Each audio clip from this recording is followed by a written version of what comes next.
नमक और बोतल की इस ट्रिक को देखने के बाद किचन के काम हो जाएगा इतना आसान, आप सोच भी नहीं सकते हो। जिस काम को देखकर हमें डर लगता था, उसी काम को हम हाथ लगाए बिना ही कर सकते हैं। हाँ दोस्तों, इस तरह की कुछ आइडिया या फिर टिप्स कहो शेयर करने वाली हूँ, जो कि बहुत ही यूज़फुल है।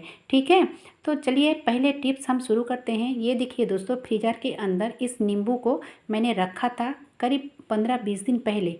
ठीक है, और किस तरह से रखा था और क्यों रखा हुआ है, तो चलिए अब दिखाते हैं। तो पहले तो क्या किया है कि इस तरह की एक नींबू ले लिया है, जो मैंने इस तरह से कट किया और फिर मिडिल से भी कट कर लिया। ठीक है, अब मिडिल से कट करने के बाद ऊपर में इस तरह से चीर लगानी है, थोड़ा सा इस तरह से। आप देखिए इसका कैसे कहाँ यूज़ करना है। यहाँ पे मैंने दिया है बेकिंग सोडा। हाँ दोस्तों, जिस सोडा को हम खाने में इस्तेमाल करते हैं ना, वही सोडा को यहाँ पे डाल दिया है। अब चलिए इसको कहाँ और क्यों रखें।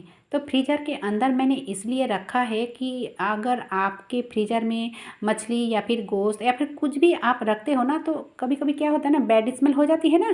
तो इस तरह से रखोगे तो बैड स्मेल नहीं होगी। जैसे नींबू को आप नॉर्मल फ्रिज में भी रख सकते हो, तो आपका फ्रिज कभी भी बैड स्मेल नहीं होगी। और 15 से 20 दिन के बाद इसको निकाल के फिर से दूसरा रखना पड़ेगा। ठीक है, चलिए अब देख लेते हैं टिप्स नंबर 2। दोस्तों, घर पोछा लगाने के लिए हम सब बहुत कुछ इस्तेमाल करते हैं पानी में डालने के लिए, लेकिन दोस्तों आज जो मैं तरीका आप सबके साथ शेयर करूंगी, वो आपके घर के जो नेगेटिविटी है उसको दूर करने में भी मदद करती है। और घर की जो फ्लोर होती है ना, तो आपका जो बैक्टीरिया होती है वो भी नष्ट करने में मदद करती है। बहुत ही यूज़फुल है। तो मैंने घर पोछा लगाने की पानी में डाल दिया 1 चम्मच पानी। तो अगर 1 चम्मच पानी पोछा लगाने के पानी में डाल देते हो हफ्ते में 1 दिन, तो आपका जो घर है ना एकदम से क्लीन रहता है और आपके घर की नेगेटिविटी भी दूर होती है। ठीक है, इस तरह से आप हफ्ते में 1 दिन कर सकते हो। बहुत ही अच्छा तरीका है। चलिए अब देख लेते हैं अगली टिप्स। तो यहाँ पे जो मिक्सर जार है, तो इसमें मैंने डाल दिया है नमक। ठीक है, अब नमक का कमाल देखिए। कभी कभी क्या होता है कि जो नया मिक्सर ग्राइंडर जार होती है ना, तो कुछ दिन बाद ये इसका जो ब्लेड है एकदम से ख़राब हो जाता है और मसाला करने में अच्छा भी नहीं लगता है, जल्दी मसाला नहीं होता है।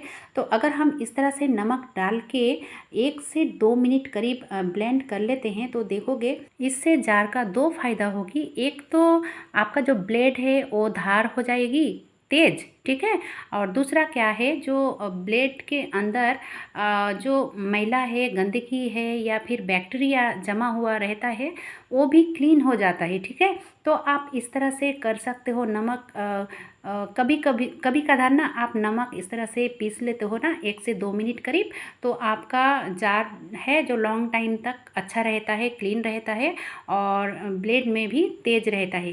तो आप इस तरह से ट्राई करके देख सकते हो। मैं इस तरह से करती हूँ। चलिए अब देख लेते हैं अगली टिप्स। तो यहाँ पे मैंने लिया है प्याज, और प्याज की जो जड़ की साइड है ना, तो इस तरह से मैंने कट कर लिया। ठीक है, कट कर लेने के बाद इसको अच्छे से छील लिया है, जिस तरह से हम छीलते हैं। तो अब देखिए क्या होता है कि चॉपर के बिना ही, यानी कि चॉपर मशीन जो होती है ना, उसके बिना ही उससे भी जल्दी हम चॉपिंग कर सकते हैं इस अनियन को। ठीक है, तो इस तरह से हम जितना हो सके चीर लगानी है ऊपर से नीचे तक। अब देखिए इसको कैसे कट करनी है। ये देखिए दोस्तों, एक साथ इस तरह से ना पूरा अनियन कट हो जाता ही है और बहुत सारा प्याज आप कुछ ही मिनटों में आप इस तरह से अगर कट करोगे तो ज़्यादा अच्छा रहता है। प्याज को अगर इस तरह से रख कर कटोगे ना तो ज़्यादा अच्छा है। ठीक है, तो इस तरह से अगर आप कट करते हो तो कुछ ही मिनट में देखोगे आप ढेर सारा प्याज कट सकते हो और आपको पता भी नहीं चलेगा कि आप इतनी कम समय में कितना प्याज कट लेते हो। ठीक है, बहुत ही अच्छा तरीका है। आप इस तरह से ट्राई करके देख सकते हो। इसके लिए तो कोई आपका खर्च नहीं होती है ना। चलिए अब देख लेते हैं अगली टिप्स। हम हाथ लगाए बिना भी मछली को धो सकते हैं। ऐसा कुछ ट्रिक मैं देने वाली हूँ, आप वीडियो को पूरा देखते रहिए। अगर स्किप करोगे तो मिस हो जाएगा। तो चलिए, उससे पहले मैं कुछ दिखाना चाहती हूँ। तो इस तरह की जो बोतल होती है ना ऑयल की, तो आप ऑयल की बोतल ले लीजिए और यहाँ पे 2 बोतल की ज़रूरत पड़ेगी। तो एक बोतल को मैं करीब 10 उंगलियाँ कट करूँगी और नीचे की साइड को काम में लगाऊंगी। ठीक है, करीब 10 उँगलियाँ और दूसरा बोतल को करीब 8 उँगलियाँ। तो मैं दिखा रही हूँ, मैं कट करके पहले से ही रखा हुआ है इस तरह से, ठीक है। एक बोतल को करीब 10 उँगलियाँ और दूसरी बोतल को करीब 8 उँगलियाँ कट किया है, नीचे की साइड दोनों को ही लिया है। अब देखिए मैं जो मछलियाँ अभी बनाऊंगी ना, तो उसको रख दिया है साइड में, और जिसको रखने वाली हूँ इस तरह से मैं बोतल के अंदर डाल दिया। आप सोच रहे होंगे कि बोतल के अंदर ही क्यों रखनी है।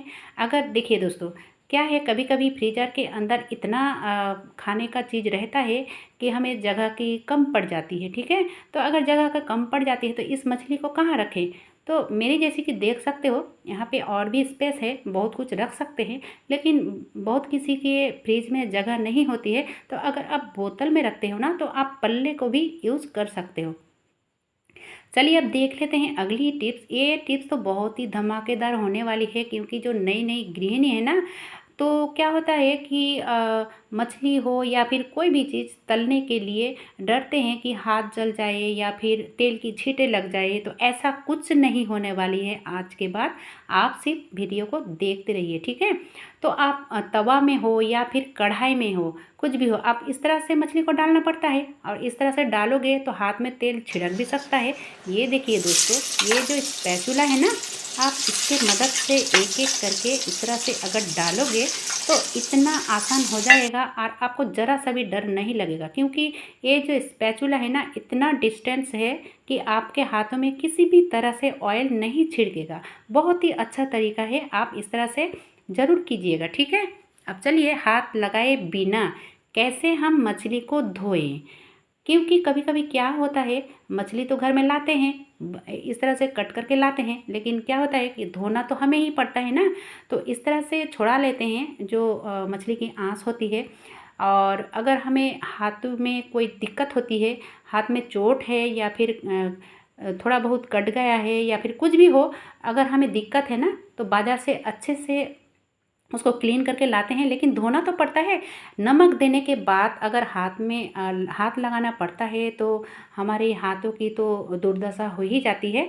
तो दोस्तों बहुत ही अच्छा तरीका है, आपको हाथ लगाना नहीं पड़ेगा। इस तरह से मैंने बोतल को कट किया है करीब 8 उँगलियाँ, ठीक है, ऊपर की पार्ट। और आप देखोगे इतने अच्छे से ये काम करेगा कि आपका जो हाथ है ना, हाथ से भी अच्छा ये मछली क्लीन होती है, ठीक है। अब आपके दिमाग में एक बात आती है कि ये तो चम्मच से भी कर सकते हैं।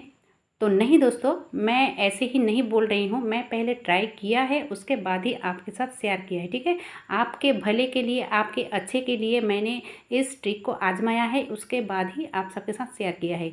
तो चम्मच में इतना अच्छा नहीं होता है, एकदम अच्छा नहीं होता है। और इस जो बोतल है ना, बोतल की जो ये धार है ना, उसके मदद से ये इतना अच्छा से क्लीन होता है कि आपको हाथ देने की कोई ज़रूरत ही नहीं पड़ेगी। क्योंकि कभी कभी क्या होता है, नमक देने के बाद उस तरह से करने से हाथ में कांटे भी चुभ जाती है, कट जाती है, लग जाती है, ठीक है। तो आप इस तरह से ना घुमा सकते हो नमक देने के बाद। बहुत ही अच्छा तरीका है दोस्तों। तो कैसा लगा दोस्तों आज का ये वीडियो। अगर अच्छा लगा है तो छोटा सा एक लाइक ज़रूर कीजिएगा, और मुझे सपोर्ट करने के लिए ना ज़्यादा से ज़्यादा लोगों तक इस वीडियो को शेयर भी करनी है, तो प्लीज़ वीडियो को शेयर कीजिएगा। आज के लिए बस इतना ही। इतने समय तक मेरी वीडियो देखने के लिए धन्यवाद।